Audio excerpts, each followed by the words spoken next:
मैं हूं आपके साथ दीपा बाफिला। वक्त है 24 घंटे 24 रिपोर्टर का। देश और दुनिया में पिछले 24 घंटे में क्या कुछ बड़ा हुआ है, सबकी खबर आप तक लेकर हमारे रिपोर्टर हाजिर हैं। लेकिन सबसे पहले एक नजर आज की बड़ी खबरों पर। पहाड़ में बादल फाट तबाही, ग्राउंड जीरो से बताएंगे दीपक रावत। वायनाड के मलबे में क्या हुआ करिश्मा, आशीष की ग्राउंड रिपोर्ट में आपको दिखाएंगे। राहुल गांधी का वो आधी रात का डर, ज्ञानेंद्र कुमार आपको बताएंगे पूरी स्टोरी। लेकिन सबसे पहले आज की बड़ी खबर। हिमाचल में बादल फटने और भारी बारिश से भारी तबाही, शिमला के रामपुर में जारी रेस्क्यू ऑपरेशन, लापता लोगों की तलाश। हिमाचल में बादल फटने और भारी बारिश से आई बाढ़ का पानी उतर गया है। अब हर तरफ तबाही की तस्वीर दिख रही है। सबसे ज्यादा तबाही रामपुर के समेज गांव में हुई है। यहाँ कई घर और सरकारी इमारतें बाढ़ में बह गई हैं। समेज गांव में बादल फटने के बाद आई बाढ़ के बाद 33 लोग लापता हैं। लापता लोगों को तलाशने के लिए एनडीआरएफ, एसडीआरएफ और सीआईएसएफ के जवान रेस्क्यू ऑपरेशन चला रहे हैं। जो राहत और बचाव का काम जो है वो जो है अब किया जा रहा है। अब सेना के जवान जो हैं इसमें डट गए हैं, एनडीआरएफ के जवान इसमें डट गए हैं। ये जवान जो हैं रस्सी का सहारा ले रहे हैं, रस्सी के सहारे से उतरेंगे इस गहरी खाई में। कुल्लू के निर्मंड में बादल फटने के बाद बागी पुल के आसपास गाड़ियां और मकान बह गए। मनाली में ब्यास नदी ने फिर अपना रास्ता बदल लिया है और हाईवे नदी के जद में आ गया है।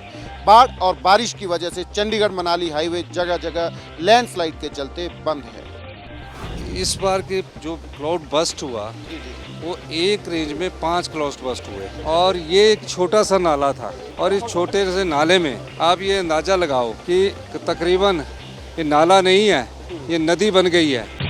भारी बारिश और लैंडस्लाइड की वजह से कई इलाकों में सड़कें बह गई हैं। कुल्लू के कई इलाकों से संपर्क कट गया है।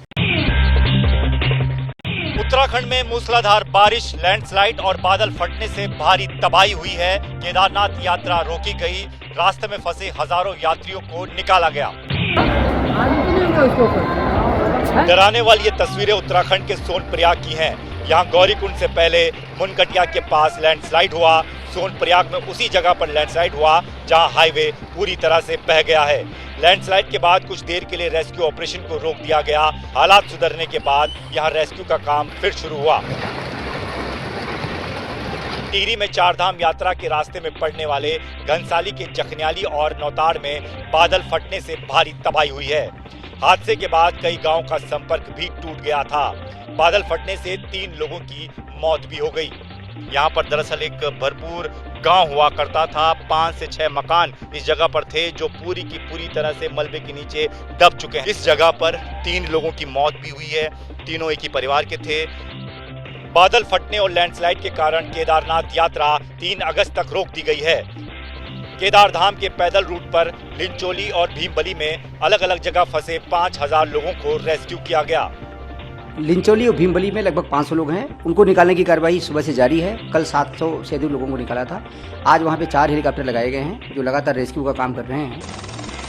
सेना के चिनूक और MI-17 समेत 7 हेलीकॉप्टर की मदद से यात्रियों को निकाला गया। उत्तराखंड में 72 टीमें राहत और बचाव के काम में जुटी हुई है। हालांकि बारिश और लैंडस्लाइड की वजह से रेस्क्यू ऑपरेशन में परेशानी आ रही है।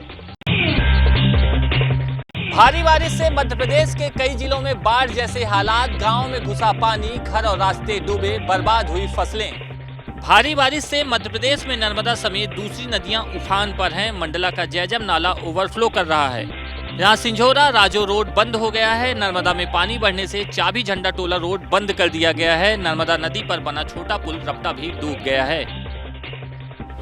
नर्मदापुरम में 3 दिन से झमाझम बारिश हो रही है। बारिश के कारण तवा डैम के 9 गेट खोल दिए गए हैं। तवा डैम से 75,000 क्यूसेक पानी प्रति सेकंड छोड़ा जा रहा है। डैम खोलने के बाद आसपास के इलाकों में अलर्ट जारी कर दिया गया है। रायसेन में भी मूसलाधार बारिश के कारण बरना डैम का वाटर लेवल तेजी से बढ़ा है। एक हफ्ते में दूसरी बार बरना डैम के 6 गेट खोल दिए गए हैं। डैम के गेट खोलने से बरना और घोघर नदी का जल स्तर बढ़ गया है। नदी किनारे बनी बस्तियों में पानी घुस गया है। भारी बारिश के कारण सिंगरौली नेशनल हाईवे पर जोगनी गांव में पानी पुल के ऊपर से बह रहा है। पुल डूबने के कारण सीधी सिंगरौली रोड को बंद कर दिया गया है। रास्ता बंद हो जाने से यहां भारी जाम लग गया। सिंगरौली को भोपाल से जोड़ने वाला एकमात्र हाईवे बंद होने से लोगों को भारी परेशानी हुई। सीहोर में जोरदार बारिश के बाद गांव में पानी घुस गया, रास्तों के साथ ही खेत में खड़ी फसल भी डूब गई। डिंडौरी में भारी बारिश के बीच हैरान कर देने वाली तस्वीरें आई। यहाँ कांवड़िए उफनती सिवनी नदी को पार कर रहे थे। कांवड़िए गोपालपुर के रास्ते छत्तीसगढ़ से अमरकंटक जाते हैं। नदी पर बन रहा पुल अधूरा है, ऐसे में जान जोखिम में डालकर कांवड़ियों ने नदी पार की। मध्य प्रदेश के 11 जिलों में बारिश का रेड अलर्ट जारी किया गया है। मौसम विभाग के मुताबिक 5 अगस्त तक सूबे में भारी बारिश हो सकती है। पाकिस्तान में भारी बारिश से भयंकर तबाही हुई है। कई इलाके पानी में डूब गए हैं। बारिश ने पिछले 44 साल का रिकॉर्ड तोड़ दिया है। भारत के साथ साथ मानसून की मार पड़ोसी मुल्क पाकिस्तान पर भी पड़ी है। लाहौर के कई इलाकों में इसी तरह की तस्वीरें सामने आई हैं। घुटनों तक पानी, गाड़ियां पानी में डूबी हुई हैं और जिंदगी अस्त-व्यस्त। लाहौर में मूसलाधार बारिश ने पिछले 4 साल का रिकॉर्ड तोड़ दिया। शहर में एयरपोर्ट समेत कई इलाके कुछ ही घंटों की बारिश में डूब गए। पाकिस्तान के मौसम विभाग ने बताया कि इन इलाकों में करीब 360 मिलीमीटर बारिश रिकॉर्ड हुई है। इससे पहले जुलाई 1980 में 3 घंटे में 332 मिलीमीटर बारिश हुई थी। इतना ही नहीं, खैबर पख्तूनख्वा के कई इलाकों में बारिश की वजह से 24 लोगों की मौत हो गई, 17 घायल हो गए। पाकिस्तान में 6 अगस्त तक भारी बारिश का अनुमान है। मौसम विभाग ने झेलम नदी में बाढ़ की चेतावनी जारी कर दी है। वायनाड में चौथे दिन भी जारी रहा रेस्क्यू ऑपरेशन। सेना ने 4 लोगों को जिंदा ढूंढा। मलबे के बीच वायनाड में ऑपरेशन जिंदगी जारी है। रेस्क्यू ऑपरेशन को तेजी से चलाने के लिए पूरे वायनाड को 6 हिस्सों में बांटा गया है। 40 टीमें रेस्क्यू ऑपरेशन में जुटी हुई हैं। लापता लोगों की तलाश की जा रही है। Rescue for live victim chances अब बहुत कम है, इसलिए में जो सस्पेक्टेड जगह है जहाँ पर हो सकता है विक्टिम्स ट्रैप हो या बरी हो गए हो इस लैंडस्लाइड में, उनको ट्रेस करके निकालने की कोशिश चल रही है। स्माली मट्टा में विशेष तलाशी अभियान चलाया जा रहा है। यहीं लैंडस्लाइड हुआ था। 40 टीमों का गठन किया गया है। 40 टीमें इस लैंडस्लाइड प्रभावित जो नदी है इसके दोनों किनारों पर करीब नीचे तक सर्च करेंगी। चलियार नदी के दोनों किनारों पर लोगों की तलाश की जा रही है। रेस्क्यू ऑपरेशन में डॉग स्क्वाड और ड्रोन की मदद भी ली जा रही है। सेना के जवान हेलीकॉप्टर के जरिए वहां पहुंच रहे हैं जहां जमीन से पहुंचना संभव नहीं है। कांग्रेस नेता राहुल गांधी और प्रियंका गांधी ने दूसरे दिन वायनाड प्रशासन की बैठक में हिस्सा लिया। We had a meeting with the administration and the panchayat. They briefed us on exactly the number of casualties they expect, the number of houses that have been damaged, and their strategy. We are here to help in any way possible. Congress family would like to commit to build 100+ houses here. Wayanad में 9000 से ज्यादा लोगों को राहत शिविरों में पहुंचाया गया है। इस बीच मौसम विभाग ने 4 अगस्त तक वायनाड, कोड़िकोड, कन्नूर और कासारगोड के लिए बारिश का येलो अलर्ट जारी किया है। आपदा से घिरे वायनाड में सेना ने रिकॉर्ड 16 घंटे में एक पुल तैयार कर दिया है। लोगों की तलाश और राहत बचाव काम में ये पुल बड़ा अहम साबित हो रहा है।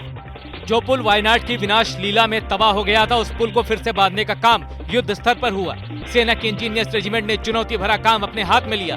31 जुलाई की रात 9 बजे पुल को बनाने का काम शुरू हुआ और 1 अगस्त की शाम 5:30 बजे पुल बनकर तैयार हो गया। 190 फुट लंबा और 3 मीटर चौड़ा ये पुल बनाने में सेना को सिर्फ 16 घंटे लगे। इतने कम समय में नदी के ओर छोर में पुल तैयार करके एक नया रिकॉर्ड भी बना है। मुझे और मेरी टीम को ये बेहद हम एक प्राउड फील करते हैं कि हम लोगों के लिए यहाँ पे जो भी ट्रेजेडी में यहाँ पे फंसे हुए हैं, इनके लिए हम हेल्प कर पाए, ये हमारे लिए एक सौभाग्य की बात है। जब पुल तैयार हुआ तो सबसे पहले सेना की गाड़ी ही इसके ऊपर से गुजरी। ये पुल गाड़ियों का 24 टन वजन सह सकता है। सेना के इस करिश्माई काम से न सिर्फ रेस्क्यू ऑपरेशन तेज होगा, बल्कि जान और माल के नुकसान में भी कमी आएगी। इसरो की तस्वीरों में वायनाड की डराने वाली तबाही। इसरो ने जारी की लैंडस्लाइड से पहले और बाद की तस्वीरें।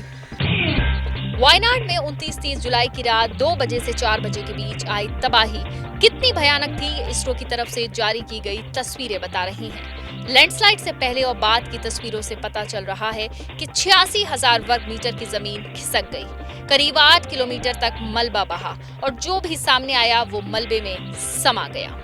इसरो के हैदराबाद स्थित सुदूर संवेदन केंद्र ने वायनाड में हुए लैंडस्लाइड के पहले और उसके बाद की तस्वीरें जारी की हैं और तस्वीरों से इस लैंडस्लाइड की भयावहता का पता चलता है।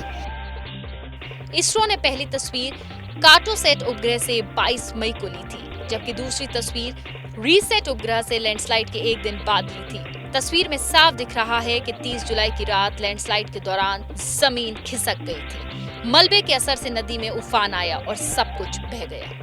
नीतू के बारे में क्या खबर मिल रही है? उसने 1:30 AM को कॉल किया। वो said too much raining and पानी आ रहा है अंदर, शी इज स्टिल मिसिंग। जैसे जैसे रेस्क्यू ऑपरेशन आगे बढ़ रहा है, तबाही की भयानक तस्वीरें सामने आ रही हैं।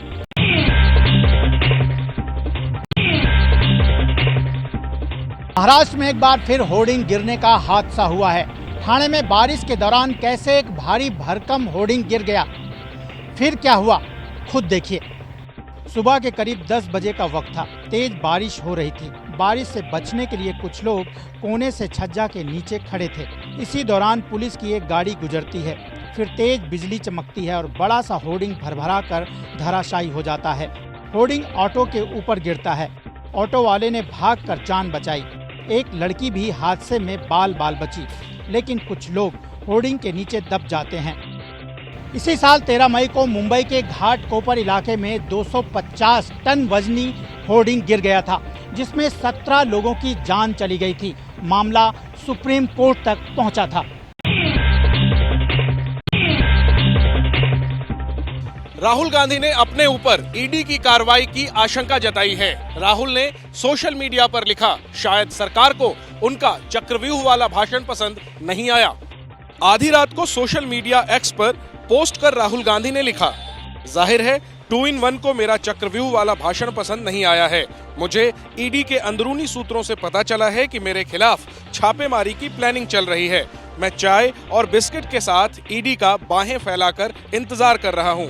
विपक्ष के नेता भी कह रहे हैं कि सिर्फ राहुल गांधी ही नहीं, पूरे विपक्ष के खिलाफ साजिश रची जा रही है। राहुल गांधी जी नहीं, जो भी सरकार के खिलाफ आज जोर शोर से अपना आवाज बुलंद कर रहे हैं लोकतंत्र बचाने के लिए, उनके सबके खिलाफ एक साजिश रची जा रही है। लेकिन केंद्रीय राज्य मंत्री BL वर्मा ने राहुल गांधी के दावे पर सवाल उठाया है। वर्मा ने कहा कि जब राहुल ने कुछ किया नहीं है तो डर क्यों रहे हैं। चाहे ईडी हो या CBI हो, जांच एजेंसियां अपना स्वतंत्र रूप से काम करती हैं और जिन्होंने भ्रष्टाचार किया है वो उन्हें डरना चाहिए। भ्रष्टाचार नहीं किया तो डरने की आवश्यकता क्या है। राहुल गांधी ने अपनी पोस्ट में जिस चक्रव्यूह का जिक्र किया है वो बात दरअसल उन्होंने संसद में बजट पर चर्चा के दौरान कही थी। योगी सरकार के नजूल भूमि विधेयक की खुद बीजेपी विधायकों ने हवा निकाल दी। इस विवाद ने सरकार और संगठन के बीच मतभेद को एक बार फिर से तूल दे दिया है। योगी सरकार ने जो नजूल जमीन बिल भारी विरोध के बीच यूपी की विधानसभा में पास कराया, वो विधान परिषद में फंस गया। और फंसाने वाले भी कौन है? खुद बीजेपी के ही विधायक। बीजेपी के विधायकों ने इस मुद्दे पर प्रदेश अध्यक्ष भूपेंद्र चौधरी से मुलाकात की थी। इस विधेयक के पास होने की सूरत में बीजेपी को पूरे राज्य में भारी नुकसान की आशंका जताई थी। डिप्टी सीएम केशव प्रसाद मौर्य भी विधेयक से असहमत थे, जिसके बाद तय हुआ कि इस बिल को विधान परिषद में पास होने से रोका जाए। ये बिल प्रवर समिति के सम्मुख है और जनहित को ध्यान में रखते हुए सरकार समिति इस पर निर्णय करेगी। तो बीजेपी विधायकों ने अपनी ही सरकार का बिल फंसा दिया। इसलिए नजूल भूमि विवाद को विपक्ष बीजेपी की अंदरूनी लड़ाई बता रहा है। उत्तर प्रदेश में लड़ाई चल रही है, ये यूपी के बीजेपी की लड़ाई के तौर पे मत आप देखिए, ये मोदी वर्सेस योगी की लड़ाई है। आपस की खींचतान है, आपस की खींचतान। बीजेपी की सहयोगी अपना दल एस से लेकर राजभर की पार्टी SBSP ने भी इस पर ऐतराज जताया है। 2027 चुनाव है, 2029 चुनाव है। हम किसी को उजाड़ेंगे तो क्या हमें वो निषाद पार्टी NDA को छोड़ेगा थोड़ी, वो भी वोट काहे को देगा। विधान परिषद में बीजेपी के अध्यक्ष भूपेंद्र चौधरी के विरोध के बाद इस बिल को अब सेलेक्ट कमेटी के पास भेजा गया है। फिर से लॉन्च किया जा सकता है सीएम योगी आदित्यनाथ का पुराना संगठन। हिंदू युवा वाहिनी के प्रभारी रहे पूर्व विधायक संगठन ने दिया है बड़ा बयान। जिस संगठन की स्थापना खुद योगी आदित्यनाथ ने की थी और जिसके दम पर उन्हें एक फायर ब्रांड नेता की पहचान मिली, उसी संगठन को लेकर इन दिनों नई हलचल शुरू हो गई है। हिंदू युवा वाहिनी के प्रभारी रहे पूर्व विधायक राघवेंद्र प्रताप सिंह ने कहा है कि पुराने कार्यकर्ता आज भी सीएम योगी के साथ हैं और उन्हें बस योगी जी के निर्देश का इंतजार है। जिस संगठन को रिलॉन्च करने की तैयारी है, 89 इकाइयों में हमारा प्रदेश के हिंदू युवा वाहिनी थी और वो सारे कार्यकर्ता आज भी पूज्य योगी जी के आदेशों का इंतजार कर रहे हैं। उस हिंदू युवा वाहिनी की स्थापना योगी आदित्यनाथ ने 2002 में गोरखपुर में की थी। इस संगठन का एजेंडा हिंदुत्व और राष्ट्रवाद का था। 2022 में योगी आदित्यनाथ ने ही इस संगठन को भंग करने का निर्देश दिया था। संगठन को कुछ कारणों से भंग कर दिया गया है, लेकिन ऐसा नहीं है कि हमेशा भंग ही रहेगा। कुछ स्थिति परिस्थिति ऐसी बन जाती है जिसके कारण कभी कभी ऐसा निर्णय लेना पड़ता है। हिंदू युवा वाहिनी को फिर से एक्टिवेट करने की बातें ऐसे वक्त में उठ रही हैं, जबकि यूपी में बीजेपी के भीतर बड़ा घमासान मचा हुआ है। दिल्ली हाईकोर्ट ने दिल्ली के राजेंद्र नगर में हुए हादसे की जांच सीबीआई को सौंपी। दिल्ली हाईकोर्ट ने इसके साथ ही सेंट्रल विजिलेंस कमीशन के अधिकारी को दिए इस जांच की निगरानी के निर्देश। राजेंद्र नगर हादसे की सुनवाई के दौरान दिल्ली हाईकोर्ट ने सख्त टिप्पणी की। कोर्ट ने कहा कि सब एक दूसरे के पाले में गेंद डालते रहते हैं। एमसीडी अपना कर्तव्य नहीं निभा पा रही। ऐसा लगता है कि एमसीडी को भंग कर देने की जरूरत है। दिल्ली में नागरिक सुविधाओं का पूरा ढांचा पुराना हो चुका है। कोर्ट ने कहा कि दिल्ली में भयंकर अव्यवस्था है। किस एजेंसी का क्या काम है पता ही नहीं चलता। ये नहीं पता चलता कि आखिरी बार दिल्ली कैबिनेट की बैठक कब हुई। कोर्ट ने कहा कि दिल्ली के पूरे प्रशासन पर एक बार दोबारा विचार की जरूरत है। इसके लिए एक कमेटी बनानी होगी। कोर्ट ने ये माना कि साइंटिफिक तरीके से जो इस मामले में इन्वेस्टिगेशन होनी चाहिए थी वो इन्वेस्टिगेशन नहीं कैरी आउट हो पा रही है, इसलिए सीबीआई को इंक्वायरी ट्रांसफर की गई। करप्शन का भी मामला हो सकता है, इसीलिए सीबीसी के सुपरविजन में ये मामला ट्रांसफर किया गया।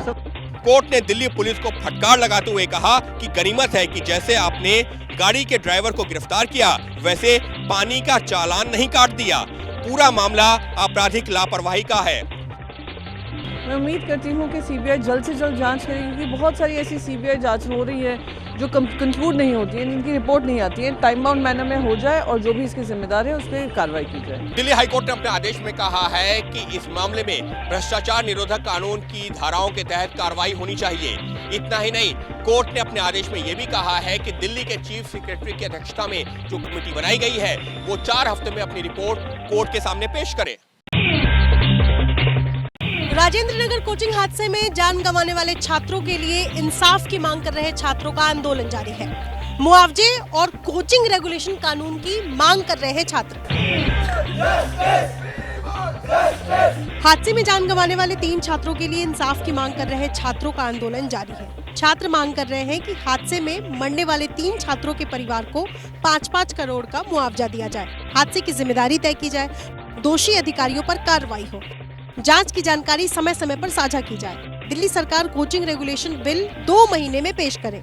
यूपीएससी की तैयारी करने वाले छात्रों की शिकायतों की सुनवाई के लिए ऑफलाइन ऑफिस और ऑनलाइन पोर्टल बनाया जाए। अगर सीबीआई को जांच दी है तो ये बिल्कुल निष्पक्ष होनी चाहिए और इसकी प्रॉपर हमें गाइडलाइंस देनी चाहिए। सीबीआई से एक उम्मीद है, हम एक इंडिपेंडेंट बॉडी है तो उम्मीद रखते हैं कि हम लोग को न्याय मिलेगा, निष्पक्ष तरीके से हो सब कुछ। इसी बीच दृष्टि, वाजीराम और नेक्स्ट कोचिंग संस्थान ने जान गंवाने वाले स्टूडेंट के परिवार को 10-10 लाख रुपए की सहायता देने का ऐलान किया है। साथ ही इन 3 संस्थानों ने राउस में पढ़ने वाले छात्रों को फ्री टीचिंग और क्लासेस मुहैया कराने का ऐलान भी किया है। सीबीआई जांच के दिल्ली हाईकोर्ट के फैसले को लेकर छात्रों का गुस्सा थोड़ा कम हुआ है, लेकिन मुआवजे और पढ़ाई की सुविधा की मांग को लेकर छात्र अब भी डटे हुए हैं। मुंबई में एक्टर सलमान खान के घर शूटिंग मामले में पुलिस मामा को तलाश रही है। सवाल यह है कि सलमान पर हमला करवाने वाला मामा कौन है। सलमान खान फायरिंग केस में मुंबई क्राइम ब्रांच ने जिस चार्जशीट को फाइल किया है उसमें अनमोल बिश्नोई की शूटर विकी कुमार गुप्ता से हुई 9 मिनट की बातचीत की ट्रांसक्रिप्ट शामिल है। अनमोल और विकी के बातचीत के बीच एक मामा का जिक्र बार बार सुनाई देता है। मेरी मामा से बात हुई थी, वे कह रहे थे कि ये ना हो जाए, सरेंडर ना हो जाए। सरेंडर भगवान के पास हो, कहीं और होने की जरूरत नहीं। अभी आप मामा से बात किए हैं? मामा से हुई थी मेरी बात। अभी मामा से बात किया है। दूसरा मेरा भाईजी जैसे आप दोनों भाई हैं। लॉरेंस सर और आप वैसे ही मैं अपने भाई को आपका नंबर सेंड कर रहा हूँ। मैं उसका नंबर आपके पास सेंड कर रहा हूँ। अगर अगले दिन मैं पकड़ा गया तो आप उसे कांटेक्ट करें। मेरा मामा जिससे भी बात हुआ और मैंने भी अपने भाई को सारी बात बता दी है। क्या बताया आपने, पहले मुझे वो बताओ। पुलिस सूत्रों के मुताबिक ये मामा दरअसल इन शूटर्स का हैंडलर है। इसी हैंडलर को लॉरेंस और अनमोल बिश्नोई ने शूटर्स को रिक्रूट करने की जिम्मेदारी दी थी। इस हैंडलर ने शूटर विक्की और सोनू को इस वारदात के लिए रिक्रूट किया था। अब पुलिस को इस मामा की तलाश है। 2 मोटरसाइकिल सवारों ने 14 अप्रैल को मुंबई के बांद्रा में गैलेक्सी अपार्टमेंट में सलमान खान के घर के बाहर फायरिंग की थी और फरार हो गए थे। हमले की जिम्मेदारी अनमोल बिश्नोई ने ली थी। दिल्ली का ये शेल्टर होम मौत का घर बन गया। 1 महीने में 14 बच्चों की रहस्यमय मौत हो गई। सरकार कह रही है कि जांच रिपोर्ट आएगी तो सख्त एक्शन लेंगे। दिल्ली का ये वही आशा किरण शेल्टर होम है जिसने कई परिवारों की जिंदगी में परमानेंट निराशा ला दी है। महज महीने भर में 14 लोग जान गंवा चुके हैं, जिनमें बच्चे भी शामिल हैं। बताया जा रहा है कि ज्यादातर मौतें अज्ञात बीमारी और कुपोषण की वजह से हुई हैं। पानी एक तो कंटेमिनेटेड है, फिल्टर्स प्रॉपरली लगे नहीं हुए। अभी मैं किचन में होके आई हूँ, वहाँ पर भी फिल्टर नहीं है। डायरिया से अधिकतर डेथ हुई है। आशा किरण दिल्ली सरकार के अंतर्गत आता है। यहाँ पर मानसिक रूप से कमजोर बच्चों की देखभाल की जाती है। लिहाजा शेल्टर होम के डेथ चैम्बर बनने की सियासत भी गरमा चुकी है। जो सूचनाएं मिल रही हैं उसमें पता चलता है कि बच्चों को ठीक से खाना नहीं दिया जा रहा है, और ये है आम आदमी पार्टी की गवर्नमेंट का एक और एग्जाम्पल। आम आदमी पार्टी की सरकार को क्या नैतिक अधिकार है अपने पद पे रहने का। वैसे ये पहली बार नहीं है जब आशा किरण शेल्टर होम में मौत हुई है। 7 महीने के दौरान 27 लोग इसी शेल्टर होम से शमशान पहुंच चुके हैं। अब दिल्ली सरकार जागी है, मजिस्ट्रेट जांच के आदेश दे दिए गए हैं। 48 घंटे में रिपोर्ट भी मांगी गई है।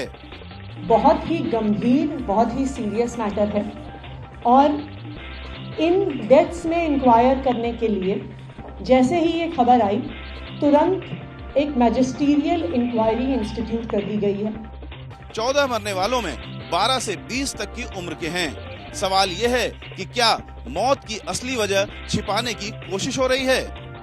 दिल्ली का ये आशा किरण शेल्टर होम 1989 में बनाया गया था। उस वक्त पूरे उत्तर भारत में मानसिक रूप से कमजोर बच्चों के लिए ये एकमात्र शेल्टर होम था। आतंक को मिटाने के लिए केंद्र सरकार का बड़ा फैसला। जम्मू रीजन में विलेज डिफेंस गार्ड्स को मिलेंगे आधुनिक हथियार। करीब 11 दिन पहले जम्मू के राजौरी इलाके में आतंकियों ने कैंप में बने शौर्य चक्र विजेता पुरुषोत्तम कुमार के घर पर ग्रेनेड फेंका था। हमले के बाद सेना ने मोर्चा संभाला। एक आतंकी को ढेर कर दिया गया। पुरुषोत्तम कुमार को 2 आतंकियों को मारने के बाद शौर्य चक्र मिला था। पुरुषोत्तम कुमार विलेज डिफेंस गार्ड भी हैं। पुरुषोत्तम कुमार की तरह ही जम्मू के सरहदी इलाकों में विलेज डिफेंस गार्ड्स हैं जो सेना के साथ मिलकर आतंक के खिलाफ जंग लड़ते हैं। लेकिन अब तक विलेज गार्ड्स को पुरानी .303 राइफलों से ही मुकाबला करते थे। ये राइफलें लेटेस्ट अमेरिकी M4 कार्बाइन के सामने फेल हैं। इसलिए विलेज डिफेंस गार्ड्स को अब एडवांस वेपन्स से लैस किया जाएगा। जम्मू कश्मीर में पहले 4 से ज्यादा VDC थे जिन्हें सेना ने हथियार चलाने और खुफिया जानकारी जुटाने की ट्रेनिंग दी थी। जम्मू कश्मीर में VDCs की शुरुआत 90 के दशक में हुई थी। इसमें सुरक्षा बलों के जवानों के साथ ऑपरेशंस में आम लोग भी हिस्सा लेते हैं। अभी नहीं खुलेगा शंभू बॉर्डर, सुप्रीम कोर्ट ने यथास्थिति बनाए रखने को कहा। 12 अगस्त को होगी अगली सुनवाई। शंभू बॉर्डर खोलने के पंजाब और हरियाणा हाईकोर्ट के आदेश को चुनौती देने वाली हरियाणा सरकार की याचिका पर सुनवाई के दौरान सुप्रीम कोर्ट ने कहा कि हरियाणा और पंजाब सरकार स्वतंत्र कमेटी के लिए सदस्यों के नाम बताएं। 12 अगस्त तक दोनों राज्य कमेटी के सदस्यों के नाम फाइनल करें। कमेटी MSP कानून के लिए आंदोलन कर रहे किसानों से बात करेगी। सुनवाई के दौरान कोर्ट ने कहा कि लोकतंत्र में सबको अपनी बात कहने का अधिकार है, लेकिन किसान भी समझदारी दिखाएं और दिल्ली में प्रदर्शन के लिए ट्रैक्टर या JCB लेकर न आएं। 13 फरवरी से किसान शंभू बॉर्डर पर धरना दे रहे हैं। 10 जून को हाईकोर्ट ने शंभू बॉर्डर को खोलने का आदेश दिया था। हाईकोर्ट के आदेश के खिलाफ हरियाणा सरकार सुप्रीम कोर्ट में गई है। इस बार रिकॉर्ड ब्रेक संख्या में दाखिल हुआ इनकम टैक्स रिटर्न। इस बार डेडलाइन तक रिकॉर्ड 7 करोड़ 28 लाख तक आयकर रिटर्न्स भरे गए। इनकम टैक्स रिटर्न भरने के लिए 31 जुलाई तक की जो समय सीमा तय थी उसमें रिकॉर्ड ब्रेक 7 करोड़ 28 लाख से ज्यादा आयकर रिटर्न दाखिल किए गए, जो कि इससे पिछले वित्तीय वर्ष की तुलना में 7.5% से ज्यादा है। पिछले साल 6 करोड़ 77 लाख ITR दाखिल किए गए थे। इनकम टैक्स डिपार्टमेंट ने जो डाटा जारी किया है उसके मुताबिक नए टैक्स रिजिम के तहत 5 करोड़ 27 लाख रिटर्न दाखिल किए गए हैं, जबकि पुराने टैक्स रिजिम में दाखिल रिटर्न की संख्या 2 करोड़ 1 लाख है। इस तरह लगभग 72% लोगों ने नई कर व्यवस्था को चुना है, जबकि 28% करदाता अभी भी पुरानी व्यवस्था पे कायम है। कांग्रेस के वेणुगोपाल को बना सकती है पब्लिक अकाउंट्स कमेटी का अध्यक्ष। केरल की अलपुझा सीट से चुनाव जीते हैं केसी वेणुगोपाल। कांग्रेस के संगठन महासचिव और लोकसभा में पार्टी के डिप्टी व्हिप केसी वेणुगोपाल का कद और बढ़ सकता है। सूत्रों के मुताबिक कांग्रेस केसी वेणुगोपाल को पब्लिक अकाउंट्स कमेटी का अध्यक्ष बना सकती है। पब्लिक अकाउंट्स कमेटी की अध्यक्षता विपक्ष के सांसद करते हैं। 2014 से 2019 के बीच लोकसभा में कांग्रेस के नेता अधीर रंजन चौधरी इस कमेटी के चेयरमैन थे। कमेटी में कुल 22 सदस्य होते हैं। इनमें से 15 लोकसभा के और 7 राज्यसभा के सदस्य होते हैं।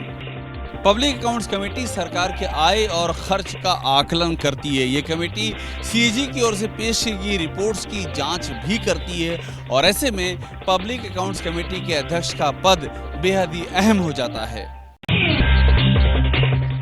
इलेक्टोरल बॉन्ड में कथित घोटाले की जांच के लिए नहीं बनेगी एसआईटी। सुप्रीम कोर्ट ने साफ कर दिया है कि इसके लिए एसआईटी की कोई जरूरत नहीं है।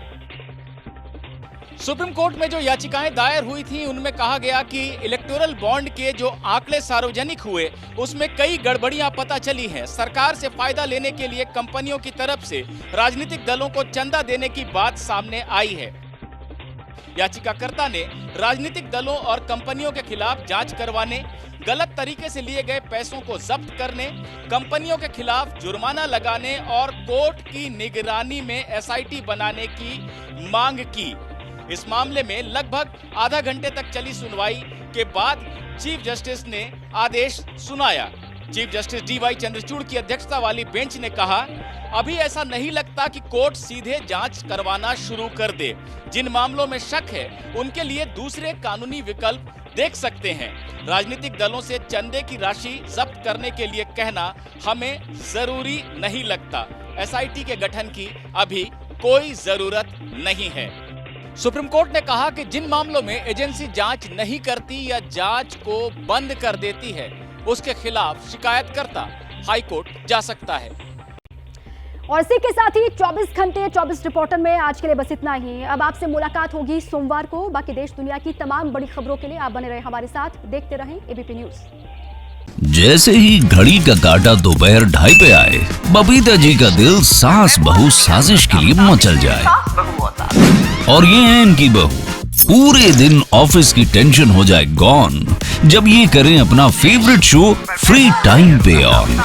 इनकी तरह आप भी देखें अपना फेवरेट शो अपने टाइम पर और डाउनलोड कीजिए एबीपी लाइव ऐप अपने स्मार्ट टीवी पर।